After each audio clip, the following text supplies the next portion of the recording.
J'aimerais dire à quelqu'un, personne n'est parfaite. Nous sommes tous sujets à l'erreur. Personne n'est parfaite. Nous branchons tous d'une manière ou d'une autre. Ô chers chrétiens, c'est bien de demander pardon. C'est bien de se repentir.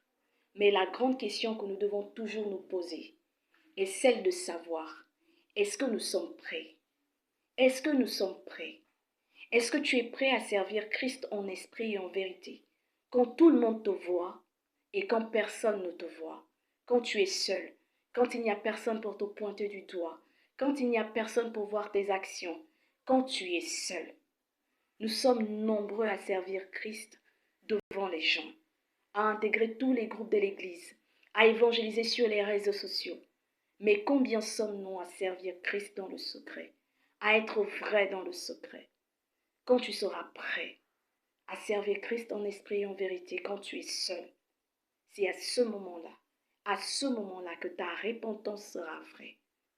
Combien de fois devras-tu encore demander pardon parce qu'on t'a attrapé? Tu ne demandes même pas pardon parce que c'est sincère. Tu demandes parce qu'on t'a attrapé. Tu demandes parce qu'on t'a dévoilé.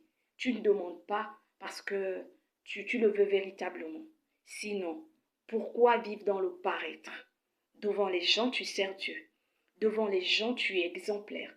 Devant les gens, tu te consacres. Mais quand tu es seul, avec ton téléphone, quand tu es seul, sans que personne ne te voie, quand tu es seul, sans quelqu'un qui te connaît dans les rues, tu es quelqu'un d'autre. Donc je t'en prie, demande pardon. C'est quelque chose de très important. Toujours demander pardon, toujours se repentir. Mais il est encore plus important de servir Christ en esprit et en vérité, dans le secret quand il n'y a personne pour nous voir, quand il n'y a personne pour nous voir. Que Dieu nous bénisse tous, que Dieu vous bénisse, que le Saint-Esprit soit au contrôle de nos vies et qu'il fasse de nous des personnes meilleures pour que nous puissions emmener des multitudes à Christ.